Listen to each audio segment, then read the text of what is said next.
Corona की दूसरी लहर ने अर्थव्यवस्था पर जितनी तेजी से कहर बरपाया था, उतनी स्पीड से अर्थव्यवस्था इससे बाहर भी निकल आई है। आरबीआई की रिपोर्ट में दावा किया गया है कि मई के आखिर से आर्थिक गतिविधियों ने फिर से तेजी पकड़ ली है। रिपोर्ट के मुताबिक मौजूदा माहौल में साइबर हमलों और महंगाई चिंता की वजह है।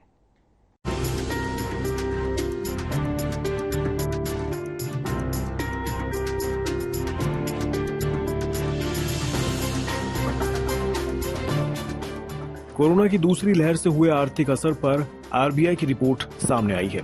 इस रिपोर्ट में दावा किया गया है कि कोरोना की दूसरी लहर पहली लहर की तरह अर्थव्यवस्था पर ज्यादा भारी नहीं पड़ेगी, लेकिन इस रिपोर्ट में कोरोना में बदलती अर्थव्यवस्था को लेकर नई चुनौतियों का सामना करने के लिए तैयार रहने को कहा गया है।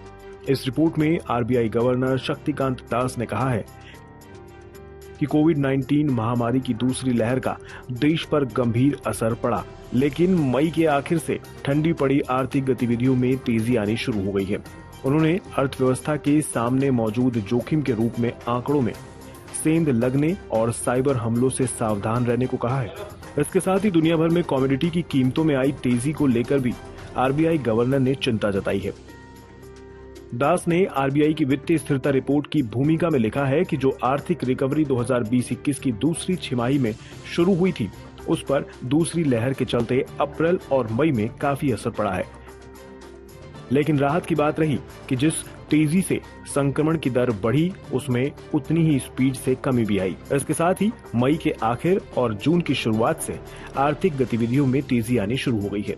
लेकिन अब बड़े संस्थानों से लेकर आम लोगों तक डिजिटलाइजेशन के दौर में साइबर अटैक एक नया खतरे के तौर पर उभर कर सामने आ रहा है।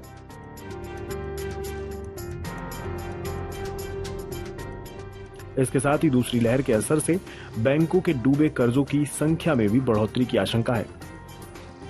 रिपोर्ट में कहा गया है कि बैंकों के एनपीए मार्च 2021 में 6 महीने के पहले स्तर पर बरकरार थे, लेकिन मार्च 2022 तक एनपीए बढ़कर 9.8% तक जा सकता है। लेकिन आरबीआई ने भरोसा जताया है कि वित्तीय संस्थानों में पूंजी और नकदी की हालत मजबूत है, जिससे भविष्य में ये किसी भी तरह के झटके सहने में सक्षम है। पिछले करीब 2 महीनों से कोरोना के मामलों में कमी और वैक्सीनेशन में तेजी आने से बाजार के सेंटीमेंट धीरे धीरे पॉजिटिव होते जा रहे हैं, जिससे इकोनॉमी को नई ताकत मिल रही है और रफ्तार भी। और हमें उम्मीद है कि बाजार में डिमांड के सुधार के साथ ही अर्थव्यवस्था तेजी से वापस अपनी पटरी पर लौटेगी। कुल मिलाकर ये रिपोर्ट इस बात की तरफ इशारा करती है कि दूसरी लहर से लगे झटकों से इकोनॉमी उभरने को तैयार है, लेकिन अब इसके बाद तीसरी लहर या कोई और आपदा आती है तो फिर इकोनॉमी को अभी से तैयारी शुरू करनी होगी। कोरोना काल ने देश के ऑनलाइन मार्केट को नए बुलंदियों तक ले जाने का रोड मैप तैयार किया है। पहले ऑनलाइन शॉपिंग की बड़ी वजह इस पर मिलने वाले डिस्काउंट्स थे, लेकिन कोरोना के बाद ऑनलाइन खरीदारों में डिस्काउंट से ज्यादा इससे जुड़ी सुविधाएं ग्राहकों को पसंद आ रही हैं।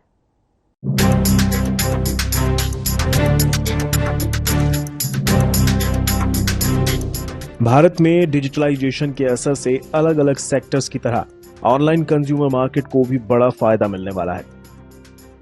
कंसल्टिंग फर्म रेडसील ने इस बाजार की ग्रोथ के बारे में बड़ा दावा किया है। रेडसील के मुताबिक भारत की कंज्यूमर आधारित डिजिटल अर्थव्यवस्था 2030 तक $800 अरब की हो जाएगी। साथ ही भारत का ऑनलाइन खुदरा बाजार भी 2021 में $55 अरब और 2030 तक $350 अरब का हो जाएगा। यानी 2030 तक भारत अमेरिका और चीन के बाद दुनिया में तीसरा सबसे बड़ा बाजार बन जाएगा। लेकिन सबसे ज्यादा तेजी आने वाली है भारत के ऑनलाइन किराना बाजार में। रेडसील के मुताबिक किराना कारोबार 2030 तक करीब $1500 अरब तक पहुंचने का अनुमान है, जबकि 2020 में ये महज 85 से 90 अरब का बाजार था। रिपोर्ट के मुताबिक इस बाजार के बढ़ने की बड़ी वजह देश में ई कॉमर्स और डिजिटल एजुकेशन टेक्नोलॉजी जैसी ऑनलाइन सेवाओं की बढ़ती लोकप्रियता है। रेडसील की रिपोर्ट में ऑनलाइन शॉपिंग की बढ़ती लोकप्रियता से जुड़े कुछ और दिलचस्प आंकड़े भी पेश किए गए हैं। इनके मुताबिक 50% से ज्यादा ग्राहक सुविधा की वजह से ऑनलाइन सेवाओं का इस्तेमाल करते हैं। कुछ साल पहले तक 70% ग्राहक डिस्काउंट की वजह से ऑनलाइन सेवाओं का इस्तेमाल करते थे, लेकिन कोविड आने के बाद डिजिटल सेवाओं ने ग्राहकों की काफी सेवा की है और उनका भरोसा जीत लिया है। इसलिए अब ज्यादातर ग्राहक आगे भी डिजिटल सेवाओं का इस्तेमाल जारी रखेंगे। ये बदलाव केवल ग्राहकों की सुविधा तक सीमित नहीं है, इसने भारत को भी ग्लोबल सप्लाई चेन का मजबूत हिस्सा बनने का मौका दिया है। अब कोरोना महामारी के बाद ऑनलाइन सेक्टर में काम करने वाली कंपनियां वैकल्पिक ठिकानों की तलाश में हैं। ऐसे में साइज और डिमांड के हिसाब से भारत एक बेहतरीन विकल्प है। अगर कंपनियां इस विकल्प को चुनती हैं तो फिर ग्लोबल सप्लाई चेन में भारत की बड़ी हिस्सेदारी होगी। ब्यूरो रिपोर्ट, आज तक। बिजनेस आज तक में मेरे साथ अभी के लिए बस इतना ही। देश दुनिया की तमाम खबरों के लिए आप देखते रहिए आज तक।